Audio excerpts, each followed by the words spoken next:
Bluetooth Assalamualaikum mode. warahmatullahi wabarakatuh. Good morning student, how are you?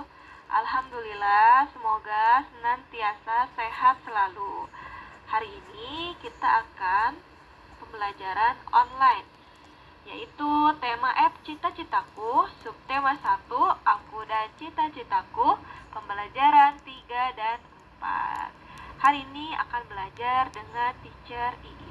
Kita awali pembelajaran online ini dengan membaca basmalah. Bismillahirrahmanirrahim. Sudah siap belajar? Kalau sudah siap, buka buku tema F halaman 17. Di situ ada teks bacaan mengintip kisah sukses lulusan SMK dalam beternak puyuh. Jadi, ibu dulu ya yang membaca, nanti dilanjutkan oleh anak-anak. Maka dari itu anak-anak simak dan perhatikan dengan baik dan seksama. Mengintip kisah sukses lulusan SMK dalam beternak puyuh. Burung puyuh merupakan salah satu unggas lokal Indonesia yang tersebar hampir di seluruh Nusantara di tangan Andri Warliansah, seorang peternak muda asal Cilengkrang, Ujung Berung, Bandung, Jawa Barat. Burung puyuh dijadikan salah satu komoditas unggas yang memiliki nilai jual tak ubahnya ayam potong. Diakui Andri, ketertarikannya pada dunia ternak burung puyuh dimulai sejak ia melihat peternakan burung puyuh di daerah Tasikmalaya. Keingintahuan pria lulusan sekolah menengah kejuruan ini terpancing tatkala omset hasil ternak burung puyuh cukup menggiurkan, terlebih pangsa pasarnya luas. Ketertarikan itu mengantarkan Andri untuk mulai mencoba-coba membesarkan burung puyuh di kediamannya di Cilengkrang. Menjelang akhir tahun 2010, Andri memantapkan diri menjadi peternak burung puyuh dengan modal awal sebesar 15 juta rupiah yang ia ambil dari tabungan pribadinya. Modal tersebut digunakan untuk membeli 1.000 ekor burung puyuh muda yang didatangkan dari daerah Solo, Jawa Tengah. Selain itu, modal tersebut Andri gunakan untuk mendirikan kandang semi permanen. Nah, selanjutnya dilanjutkan oleh anak-anak membacanya sampai akhir cerita. Sudah selesai membacanya? Kalau sudah selesai, jawablah pertanyaan berikut berdasarkan bacaan. Jadi untuk menjawab pertanyaan ini, anak-anak harus membaca dari awal sampai akhir teks bacaan. Nomor 1, apakah profesi Andri Warliansah? 2, di mana ia tinggal? 3, apa saja kendala yang pernah dialami Andri ketika merintis usahanya? 4, apakah Andri seorang yang mudah menyerah? Dari mana kamu mengetahuinya? 5, bagaimana usaha yang dirintisnya saat ini? Nah, sekarang siapkan alat tulis dan bukunya ya, kemudian catatlah. Review bersama-sama. Nah, cocokkanlah jawaban anak-anak dengan jawaban punya teacher. Nomor 1, apakah profesi Andri Warliansah? Ya, profesinya adalah peternak burung puyuh. Kedua, di mana ia tinggal? Di mana? Cilengkrang, Ujung Berung, Bandung, Jawa Barat. Ketiga, apa saja kendala yang pernah dialami Andri ketika merintis usahanya? Ayo, sebutkan. Yaitu, sulitnya mendapatkan pakan burung puyuh. Kemudian, teknis pemeliharaan yang mengakibatkan usahanya hampir gulung tikar. Keempat, apakah Andri seorang yang mudah menyerah? Dari mana kamu mengetahuinya? Apa jawabannya? Andri tak canggung dan malu untuk mempelajari teknik seluk-beluk memelihara burung puyuh dari buku-buku, internet, dan diskusi dengan sesama peternak burung puyuh. Jadi Andri itu tidak merupakan seorang yang tidak mudah menyerah, tetapi Andri belajar dari pengalaman sendiri supaya tidak jatuh di lubang yang sama. Terakhir, 5. Bagaimana usaha yang dirintisnya saat ini? Ayo pikirkan apa jawabannya? Ya, jawabannya adalah kini Andri pun semakin gencar meningkatkan jumlah produksi burung puyuh demi memenuhi permintaan pasar. Terbukti kini dalam sebulan Andri sanggup mendulang omset hingga 30 juta rupiah hasil ternak burung puyuh. Wah, good. Anak-anak ibu pintar sekali sudah bisa menjawab pertanyaan tadi. Selanjutnya, kita akan belajar pemanfaatan sumber daya alam yang dapat diperbaharui. Sumber daya alam adalah segala sesuatu yang ada di alam semesta dan dapat digunakan untuk kebutuhan manusia. Sumber daya alam dapat digolongkan menjadi sumber daya alam kekal, sumber daya alam yang dapat diperbaharui, dan sumber daya alam yang tidak dapat diperbaharui. Sumber daya alam yang dapat diperbaharui adalah jenis sumber daya alam yang dimanfaatkan tidak akan habis. Sumber daya alam tersebut dalam jangka waktu tertentu dapat pulih pulih kembali keberadaannya, contohnya hewan dan tumbuhan. Buku halaman 20. Di situ ada pemanfaatan beberapa jenis sumber daya alam yang dapat diperbarui di bidang pertanian, perkebunan, peternakan, perikanan, dan kehutanan. Poin A yaitu pertanian. Pertanian adalah kegiatan bercocok tanam atau budidaya tanaman. Contoh jenis tanaman yang diusahakan adalah sebagai berikut. 1. Padi.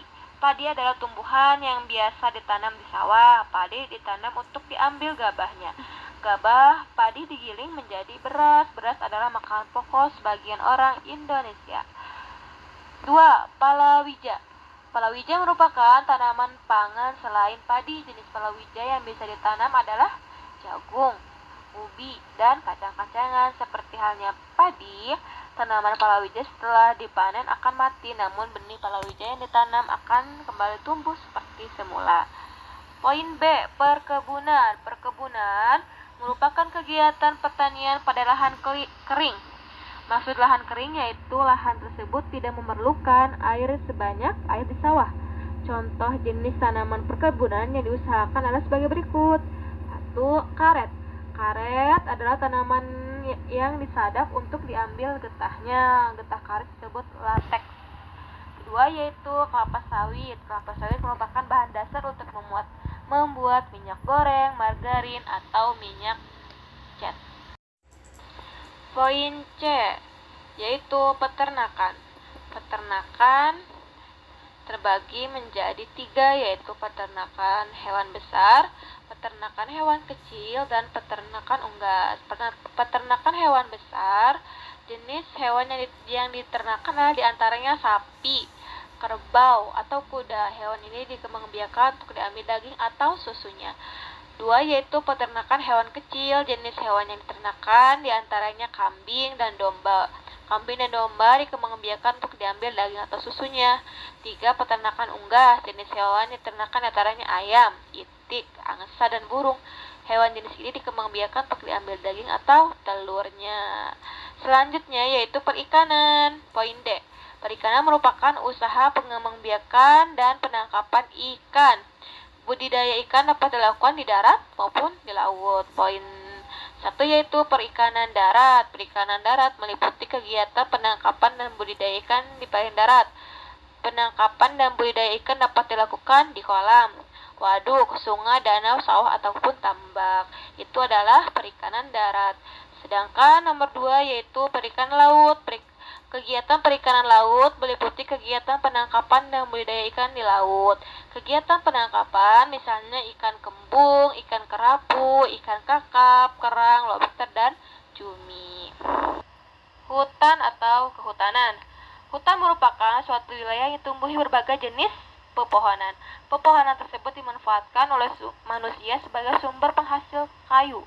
Selain itu, hutan juga tempat hidup berbagai satwa, tempat penyimpanan cadangan air, serta dapat mencegah banjir atau erosi.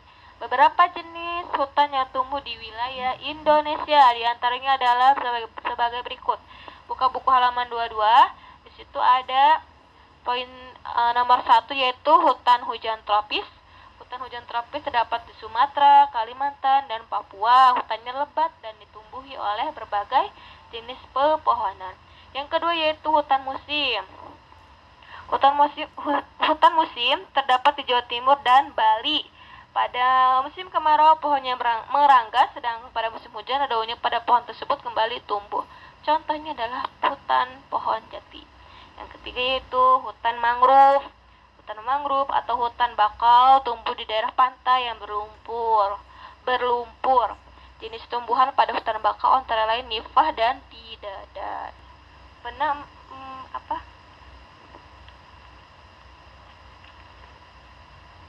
Jenis pemanfaatan sumber daya alam yang dapat diperbaharui. Kita lanjutkan ke puisi, membacakan puisi tentang keragaman di Indonesia. Ibu akan membacakan puisi, anak-anak simak dengan baik ya. Indonesia, karya Dian. Indonesia, negeri dengan beribu pulau, beragam fauna ada di sana. Mulai dari tarsius primata kecil bermata besar sampai komodo si kadal raksasa. Beragam flora juga ada di sana. Mulai dari anggrek hitam di Papua sampai bunga padma raksasa di Sumatera. Indonesia, negeri dengan beragam budaya, mulai dari tarian, bahasa, dan lagu daerah. Juga kaya akan suku bangsanya, mulai dari suku Aceh di ujung utara Sumatera sampai suku Asmat di pedalaman Papua. Indonesia, negeri yang sangat indah alamnya, mulai dari daratan sampai keindahan bawah lautnya. Kita harus menjaga keragaman flora dan faunanya. Kita juga harus lestarikan keragaman budayanya. Kita juga harus jaga keindahan alamnya.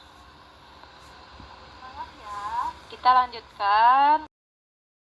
Tadi Ibu sudah membacakan puisi tentang Indonesia. Kemudian di halaman 26 ada pertanyaan. Kemudian anak-anak jawab ya. Jadi ini adalah tugas anak-anak. Dicatat kemudian dikirim di GCR. Pertanyaannya yaitu 1. Apa judul puisi tersebut? 2. Bercerita tentang apa puisi tersebut? 3. Apa saja flora dan fauna yang disebutkan dalam puisi tersebut? 4. Apa saja suku bangsa yang disebutkan dalam puisi tersebut? 5. Apa pesan penulis dalam puisi ini? Tadi sudah ya tugasnya, nanti anak-anak jawab. Kita lanjutkan, yaitu tentang suku bangsa Indonesia. Masyarakat Indonesia sangat beragam, terdiri dari ratusan suku bangsa yang memiliki budaya, bahasa, agama, sumber daya alam, dan sosial ekonomi yang berbeda-beda. Adanya keberagaman di Indonesia membuat masyarakat dapat saling mengenal dan saling menghargai perbedaan. Keberagaman tersebut dapat disatukan oleh semboyan Bhinneka Tunggal Ika pada Garuda Pancasila. Bhinneka Tunggal Ika merupakan semboyan bangsa Indonesia. Kata tersebut diambil dari kitab Sutasoma karya Empu Tantular, seorang pujangga kerajaan Majapahit pada abad ke-14. Semboyan ini bermakna meskipun berbeda-beda tetapi tetap satu juga. Semboyan ini menggambarkan persatuan dan kesatuan bangsa Indonesia. Bangsa Indonesia yang beragam suku bangsa, bahasa, budaya, dan agama menjadi satu dalam negara kesatuan Republik Indonesia. Pembelajaran 3 sudah selesai. Next, kita ke pembelajaran 4. Di halaman 27 ada kisah sukses Bob Sadino. Anak-anak bisa membacanya ya, karena anak-anak akan terinspirasi dengan cerita beliau. Ke halaman 29. Indonesia memiliki suku bangsa yang beragam. Berdasarkan penelitian para ahli, penduduk Indonesia merupakan campuran antara penduduk asli dan pendatang. Suku bangsa adalah bagian dari bangsa yang memiliki ciri-ciri tertentu. Ciri-ciri yang dimiliki berhubungan dengan asal-usul dan kebudayaannya. Beberapa ciri yang bisa digunakan untuk mengenal suatu bangsa antara lain ciri fisik, bahasa, dan kesenian. Ciri fisik dari suatu suku bangsa dapat dilihat dari warna kulit, wajah, dan bentuk badan. Ciri-ciri inilah yang membedakan satu suku bangsa dengan suku bangsa lainnya. Tidak kurang dari 300 suku bangsa mendiami kepulauan Indonesia. Semuanya bergabung menjadi satu, yaitu satu bangsa Indonesia. Hal itu sesuai dengan semboyan negara kita, yaitu Bhinneka Tunggal Ika, yang berarti berbeda-beda tetapi tetap satu. Anak bisa melihat dan membaca di halaman 29. Di situ ada suku bangsa di Indonesia. Ada berapa provinsi di Indonesia? Ya, ada 33 provinsi, dimulai dari Nanggroe Aceh, Darussalam sampai ke Papua Barat. Anak-anak bisa membacanya dari Aceh, Darussalam sampai Papua. Di situ ada suku-suku bangsa Indonesia. Ayo, siapa yang pernah baca puisi? Siapa yang pernah liburan ke pantai? Nah, di sini ada puisi tentang ke pantai.